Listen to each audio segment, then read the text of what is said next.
Hi, I'm Rob. Welcome to Hobby Phase, part of the 5th Trooper Network. Today we're going to be building and painting a customizable Jedi General for Star Wars Legion.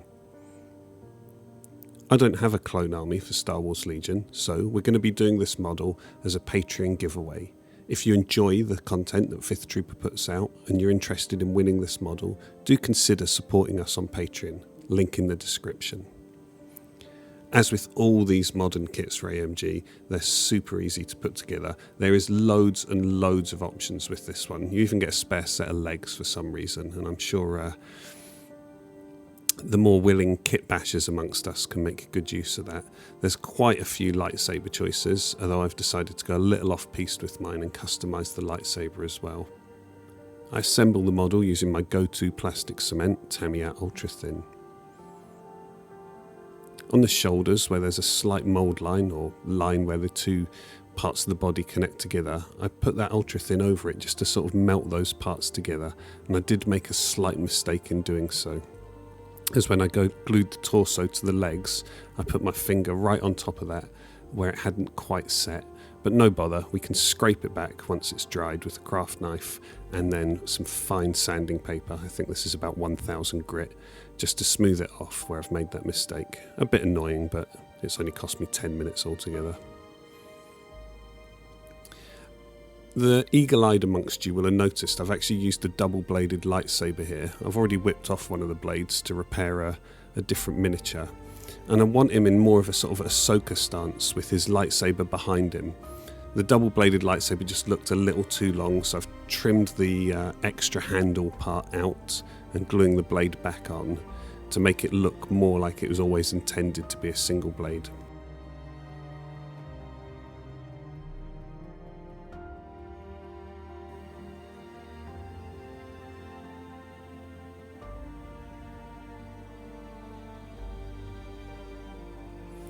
Once I've glued the lightsaber on, I'm really happy with the pose. I think it looks cool. I like how dynamic it looks. However, the hilt doesn't look quite right. It looks a little, well, it looks too small. So I've taken the, I guess it's called a belt retainer, off of another lightsaber on the sprue, and I'm just gluing that very carefully to the end. And I think that balances the model out nicely, makes the hilt look meaty and substantial enough. As always, if there's an alien head, I'm going to go for the alien head.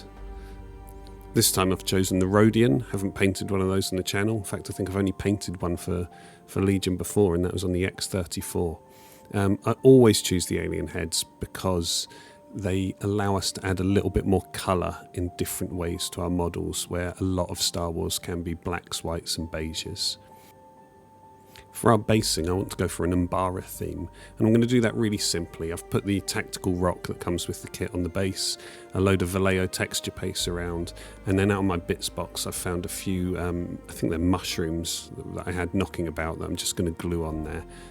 Most of our basing theme is going to be done in paint anyway, so I didn't need to overcomplicate it. As the majority of the model is going to be brown from his brown robes, I'm going to prime it in brown, and I do a zenithal from above with some white and yellow mixed together just to add a little contrast, help us see the shapes of the miniature and get some of our pre-shading done for us. Actually, at this point I think the model looks quite cool. You could probably get away with slapping a bit of contrast paint on the head and the lightsaber in game with this. For the trousers, really simple. I've got different shades of brown going on in the model. In the trousers I'm going to use Mahogany brown, which has got a reddish hue to it, so I base coat them in that quite simply. It's thinned down but not too much. I'm not really worried about our pre-shading here. Then I mix a little bit of the Mahogany brown with some Vampiric flesh, both by AK, and I thin it right down to a glaze consistency, really transparent. And as you can see, I pull that over the miniature, highlighting up towards the top of the leg. Once that's dried, I do a second coat just to reinforce the colour and get a really smooth transition.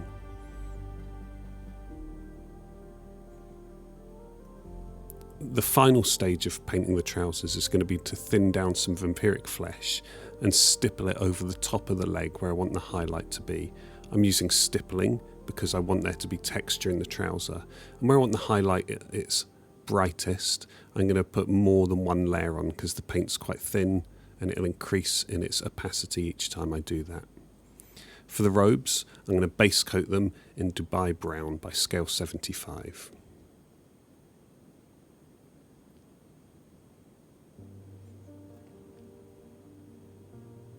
For our first highlight, I'm going to use Desert Yellow by Army Painter, thinned right down. I glaze it towards the top of each section where I want the highlights to be. And notice where I lift the brush off is where the most paint will be deposited, and therefore the highest point of the highlight. I then also use a lot of stippling. Again, it's material. I want it to look textured. And then for my final highlight, I'm doing it exactly the same as I did with the trousers, and I'm going to go in with some of that vampiric flesh just to really make the sections I want pop to pop.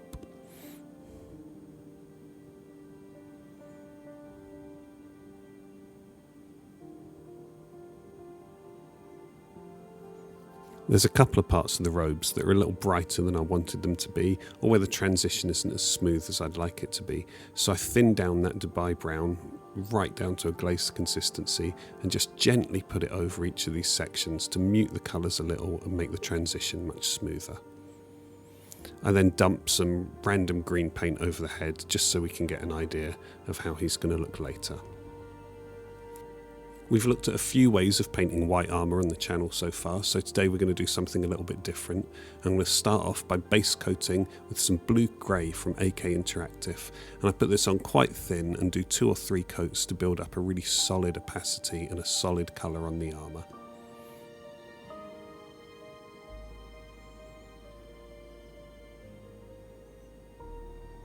I then thin down some Tenebrous grey, again from AK Interactive, to an almost wash consistency. And as I'm painting it on the model, I'm going to pull the brush downwards, because that's where I want to be darker. And I'm trying not to let the paint pool. If it does pool, then I just go over it with the brush very quickly to try and get rid of that.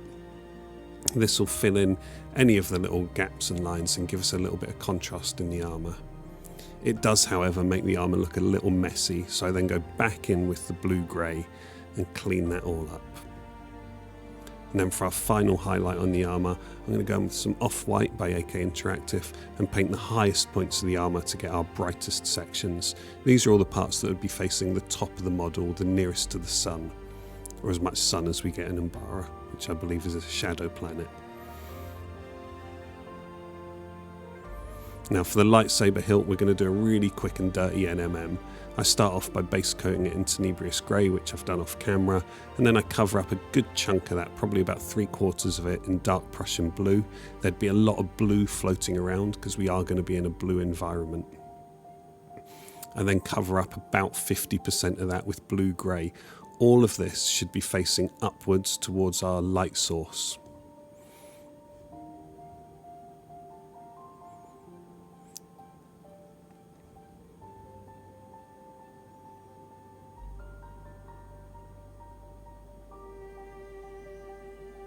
And then being really careful as our final highlight, we're going to go back in with some off-white and pick out all the details really, really carefully, but only the upwards facing ones. This will make it look a bit more reflective and again show us where the light is coming from. For the belt, it's super simple. I've done a base coat on it in Cygor Brown, I think it's called, from Citadel. It's one of their contrast paints. And then I'm mixing together some Tenebrous grey and Vampiric flesh and going over the belt, just picking out the details. To be honest, it doesn't really matter what colour you're going to do this in, because we're going to look at a step in a minute to hide all of that. It just wants to be brighter. And then I go back over some of those sections, the sections that would be most worn, most flexing in combat or whatever a Jedi's getting up on his day-to-day, and I stipple in over that in an off-white, just to make it look a bit more rough and a bit more worn. Once that's dry, I take some Snakebite leather contrast paint from Citadel and thin it down with just the moisture in the brush and carefully go over what I've just painted. The paint has a transparency, so it will retain our contrast there. For the face, as often is the case, I've completely switched on what colour I want to do it, and I've decided I want to go for more of a reddish orange Rhodian head. So I'm going to base coat it in that mahogany brown, largely because it was on the palette, but I think it makes quite a nice base tone for the face. And that looks much better to me. I'm happy with the composition of the Mini, much more than I was with the green. Our base tone for the face is going to be Khador Red Base. So I thin it down with a little water and work it over the face, probably covering up 3/4 of what I've just painted, leaving most of the mahogany brown facing only downwards on the model. I then mix together some Troll Slayer orange with the red to create this sort of fiery colour, I guess. And I'm going to go back in, very thinned down, and start working my highlights over the areas I've just painted, probably again covering about half of them up. I like to work in thin paint here. It allows for mistakes and it also allows for really smooth transitions. It's worth saying when I'm painting like this, I do quite a lot of back and forth. It's not always as ABC as it looks in the videos. So I'll go between the red and the red-orange mix and other colours as well. I then add in another highlight of the pure Troll Slayer orange, again working with it nice and thin to allow that transparency for smoother blends.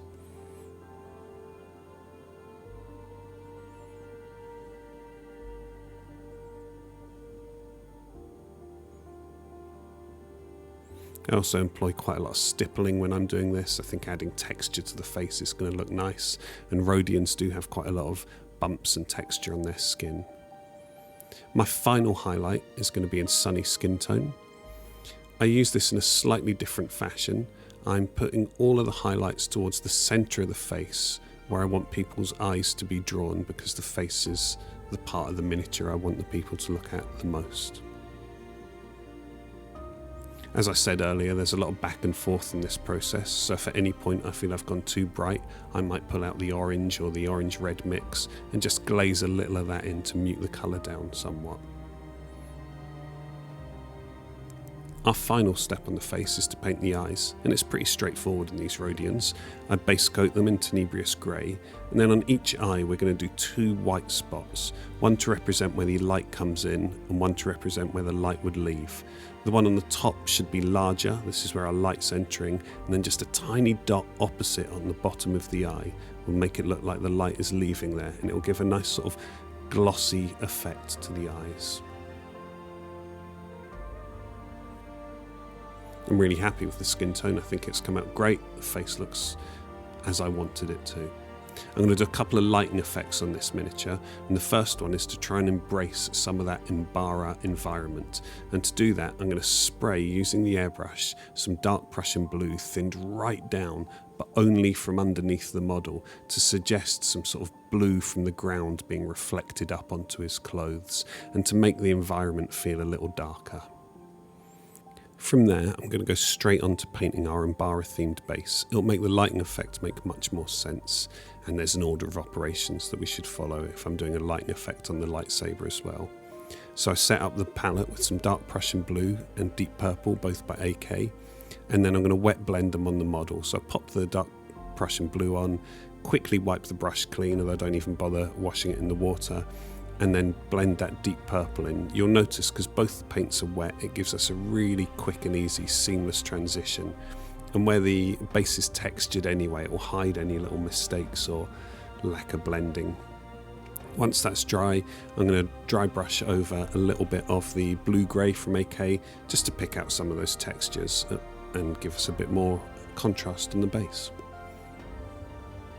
I have a confession when it comes to painting the lightsaber blade. I was really in a flow when I was painting this model. I really enjoyed painting him and just forgot to film the painting of the blade.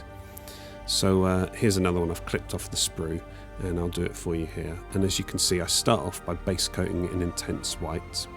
I want the model to really glow, so I'm going to use some fluorescent paints by scale 75, but they haven't got great coverage. So for my first coat of paint, I mix together some deep green from AK together with the fluorescent paint, and that gives just better coverage. And then to blend that nice and smoothly, I go in with just the fluorescent paint on its own and cover up most of the blade, and it pretty much instantly blends together those green parts.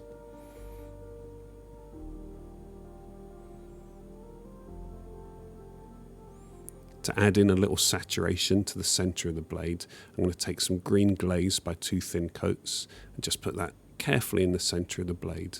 It is quite an intense colour when it's over such a light fluorescent paint, so to blend the edges a little, I go in with some water, just a damp brush, and feather the edges so you don't have any harsh transitions in the colour of the lightsaber. I then want to re-establish some of that intense white, just where a bit of the green's got on it, so carefully going with that. And then do one final glaze of the fluorescent green over the whole blade, save for the tip. Pleased with that, I think it looks cool. That's pretty much how I painted the other one from memory. And when I show it on the model, really happy with that. I think you could pop him on the table and be very happy. But we're going to get a bit ambitious and try and do another lighting effect. This time, I want some OSL or object source lighting from the lightsaber blade itself. So my first step was to consider how light would be emitting from the blade, and I started highlighting up all his robes and also edge highlighting the armour, because that would be catching the green glow of the blade as well.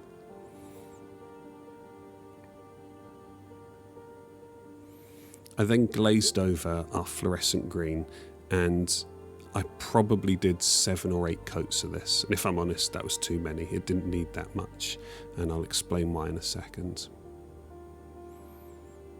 As I'm painting it on, I'm trying to imagine where the light will be coming from on the blade of the lightsaber. I don't want to cover everything in green.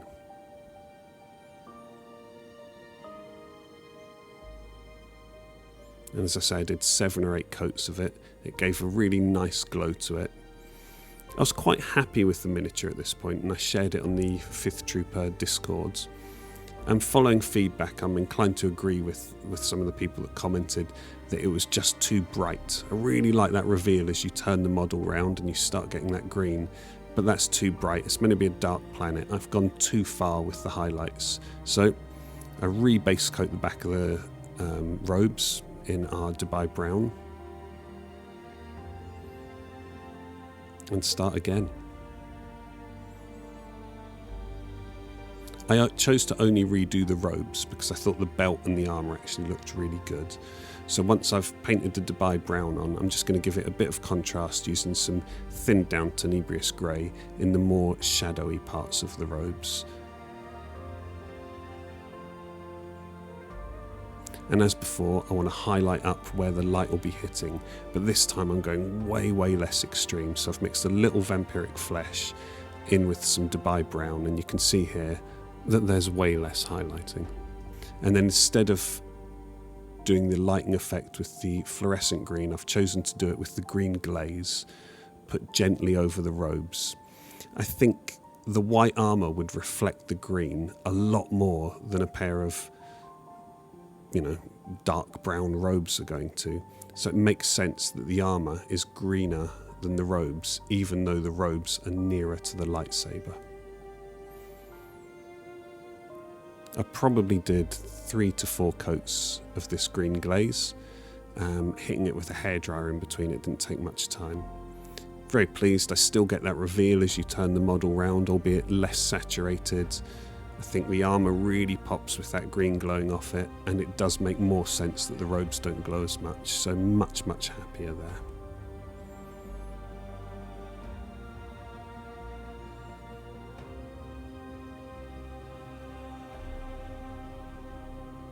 And that's our model finished, so our final step is to cover him in some AK Ultra Matte Varnish.